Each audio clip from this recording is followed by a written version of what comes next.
Brought to you by TechnoSpark 20 series smartphones.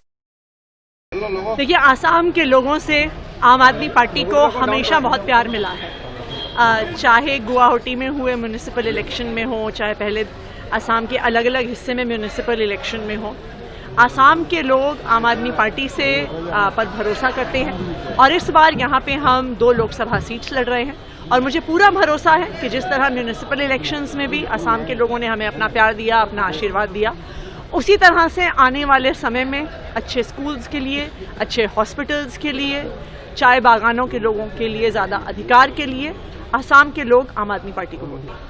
हाँ, ये थोड़ा दुख की बात है। ये दुख की बात है कि जब देश भर में अलायंस हो गया ऑपोजिशन पार्टीज़ में, तो आसाम में भी होता तो अच्छा रहता।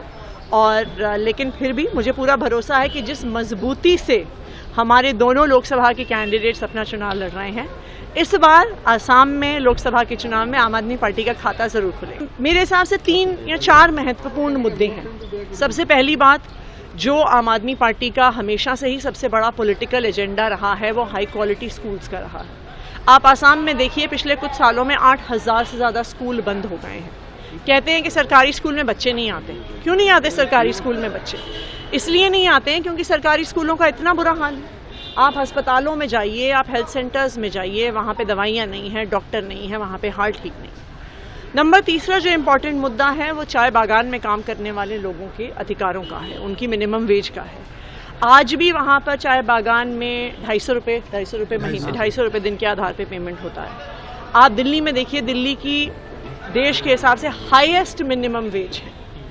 जब अरविंद केजरीवाल जी की सरकार मिनिमम वेज बढ़ा रहे थे, तो बीजेपी ने इतना विरोध किया, एलजी साहब ने इतना विरोध किया, हाई कोर्ट तक गया, सुप्रीम कोर्ट तक गया, लेकिन लड़ झगड़ के दिल्ली में हमने मिनिमम वेज बढ़ाया है। उसी तरह से आसाम में भी मिनिमम वेज चाय बागान के वर्कर्स के लिए बढ़ाया जाएगा। और चौथा, जो एक बहुत महत्वपूर्ण एजेंडा है आसाम के लिए, आम आदमी पार्टी CAA का पुरजोर विरोध करती है। जब हम अपने देश के लोगों को नौकरियां नहीं दे पाते हैं, घर नहीं दे पाते हैं, तो क्यों हम बाहर से आए लोगों को पहले हम नागरिकता दे रहे हैं, घर दे रहे हैं, नौकरियां देने की बात कर रहे हैं? हमारे कल्चर का क्या होगा, हमारी भाषा का क्या होगा? तो ये हमारे इम्पॉर्टेंट मुद्दे रहेंगे आने वाले चुनाव में। और मुझे उम्मीद भी है, मुझे भरोसा भी है कि आसाम के लोग, डिब्रूगढ़ के लोग, सोनितपुर के लोग आम आदमी पार्टी पे अपना भरोसा बनाएंगे। देखिए, चुनाव से पहले जो स्कीम लॉन्च होती है, हमारे देश के हर वोटर को उसकी सच्चाई पता होती है कि आज चुनाव से 2 दिन पहले, 4 दिन पहले, 5 दिन पहले हेमंत बिस्वा शर्मा जी की सरकार आज तो आई नहीं है। अगर उन्हें वास्तविक तौर पे महिलाओं के लिए काम करना होता, गरीबों के लिए काम करना होता, तो उन्हें चुनाव का इंतजार करने की क्या जरूरत थी?